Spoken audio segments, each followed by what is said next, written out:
Today is the final day of advance voting in 3 by-elections set for next Monday in Toronto and Montreal.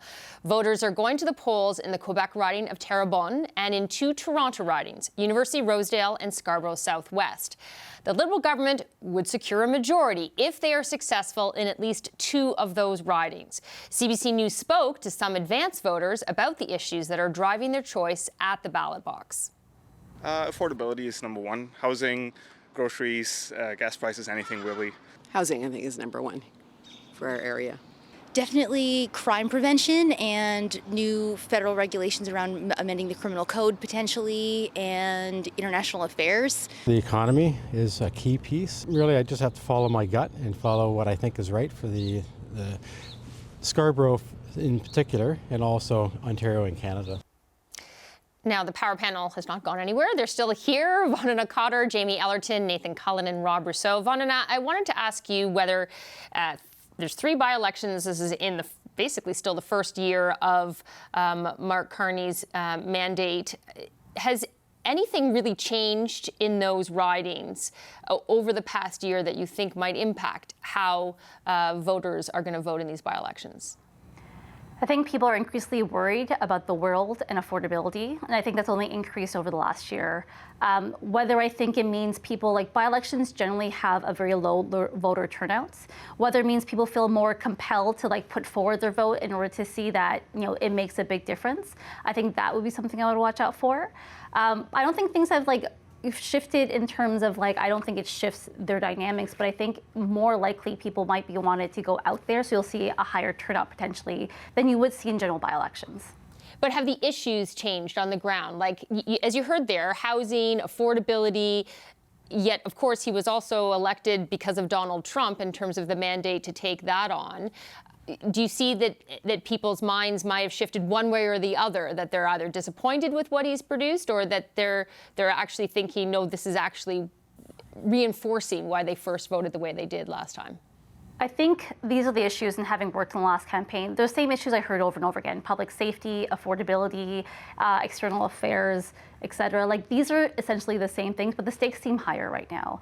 I think what Canadians are looking for, I think they understand that a year under a government is not going to help necessarily create results, that a lot of these are focused on what's happening in the world and the environment around us that impact, for example, affordability or high gas prices.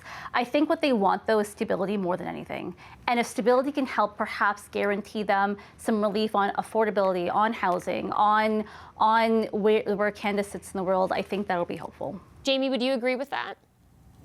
Yeah, somewhat. I think it also depends on which of the constituencies you're looking at. I think the reality is Scarborough Southwest and University Rosedale, longtime observers would put these kind of safely in the Liberal camp and unlikely to flip. And so I think the Liberals would obviously have the resources, both financially and the ground game, to get their voters out to the polls. And I think the motivation for otherwise voters to come out and to, say, protest the government is perhaps not as strong as he would be, as, say, you saw when the Conservatives took St. Paul's in the by-election a few years ago. I think the one to watch here is in Terrebonne, because of how close it was last time, because of what's going on in Quebec with the provincial government in kind of in flux with them going to the polls this year, and the kind of proxy for where Mark Carney's Canada and how he is leading is being viewed as across the broader province of Quebec, and the implications as to how close that was for whether or not he will have a slim majority or a one-sheet short minority in this ongoing parliament we have. And so I think those are the 2 ones to watch. I think it's quite telling that you don't see the Conservatives kind of raising any stakes or raising expectations in any meaningful form. I think everyone expects the Liberals to win the 2 in Ontario, and Terrebonne is where everyone's trying to see where the chips are going to fall after voters have their say.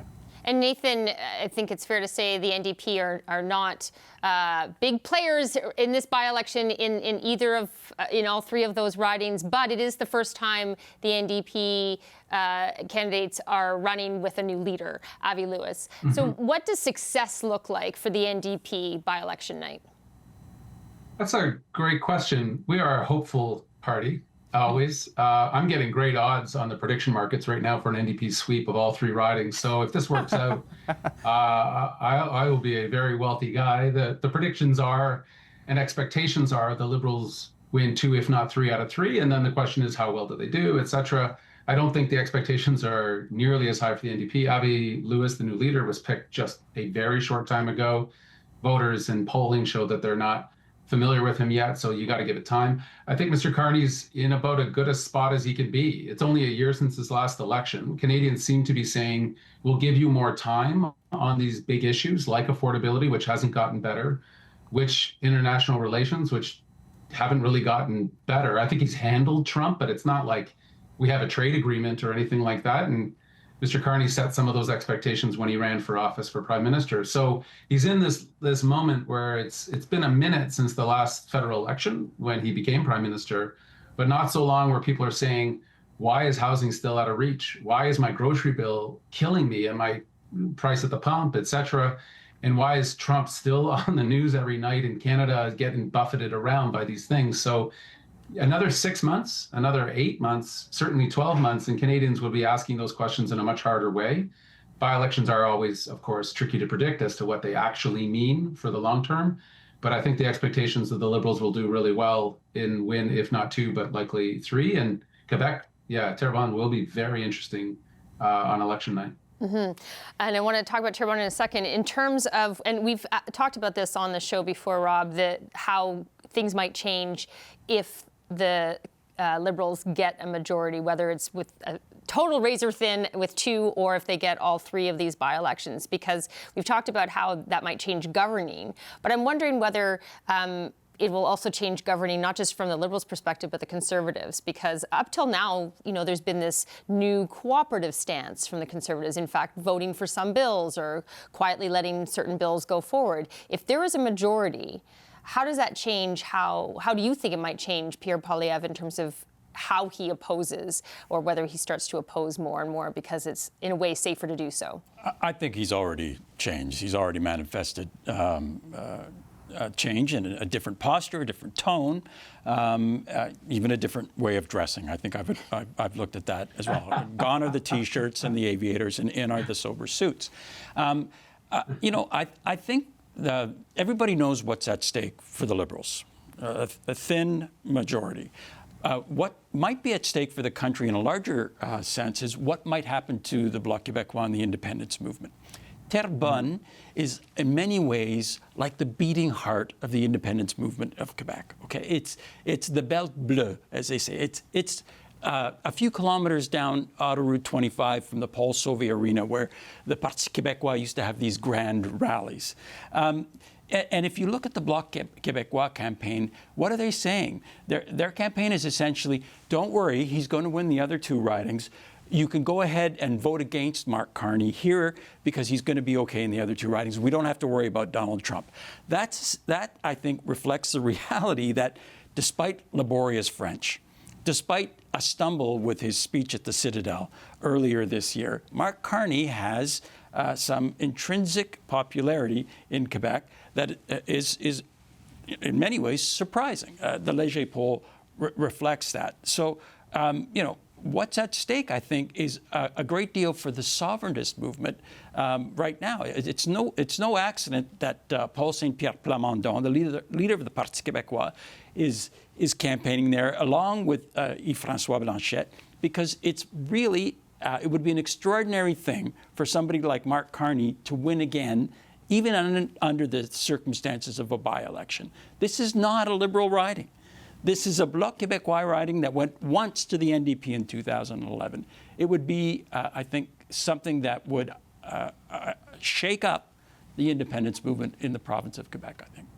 Nathan, do you think it might get overshadowed, what Rob's saying, if they do win Terrebonne, because it'll be all about, okay, now this is the strength of the majority, and should we heed Rob's words and think about what it actually means for something more than just whether they have a majority or not? Razor-thin majorities can be more problematic than minorities that are of some strength. Like, there's a lot of Canadian history where the management of your own caucus, frustrated ambitions, and 2 people getting a cold and suddenly you're wobbly again can be a total different management structure. Mr. Carney's got many skills. One of them he's not proven out yet is his understanding of Parliament. I mean, he's new to it, even though he's been around it. I think that's actually, they'll take it, of course, but I think it's a little more tricky. In terms of the sovereigntist movement, they weren't doing great before this. And in large part, it goes back to the big orange man in Washington again, where this external threat affects a lot of our thinking internally in Canada, including whether a province wants to separate or not. So true in Alberta. They haven't gained any real steam. So I think they were wobbly anyways. I wouldn't take it as an indictment of what's going on. I think you remove the Canada as a 51st straight threat, and then it just looks different. But Mr. Carney has retained some popularity in Quebec. I think there I'm just going to jump in, Nathan, because we're short on time, and I want to get Jamie and Vandana in really quickly, 30 seconds each. Jamie, should we be thinking about the Conservatives by-election night in terms of what a majority will mean about how Pierre Poilievre will oppose? No, I think what you've already started to see from Pierre Poilievre is he's now shifted his tone, he's shifted his approach, and he's taken the kind of, we need to go to an election now to give Canadians the change message that he was on for so long, and kind of pulled back from the brink. He's giving Mark Carney the space and supporting where they agree on measures to get things through the House so that there's less of a threat of an imminent election, and also potentially raises the cost should Mark Carney politically decide to call a snap election. And so I think that's going to continue. For the Conservatives, I think the sooner these by-elections are done, the more they can get back to Ottawa and focusing on the issues of the day and kind of trying to keep affordability front and center in the national political discussion. Vandana, 20 seconds, sorry to do that to you. Any predictions for Terrebonne? I think it'll be very difficult for Liberals to take that one. It is a block riding, and I think people will be, if they feel that they have a stable majority government, I feel like they'll be confident they'll want to advocate for Quebec issues such as language and culture rights. Wonderful. Thank you very much for all of you to join me tonight. Tune in next Monday night for special coverage of Canada Votes by-election night hosted by Rosemary Barton. That will get started at 8 p.m. Eastern right here on CBC News Network.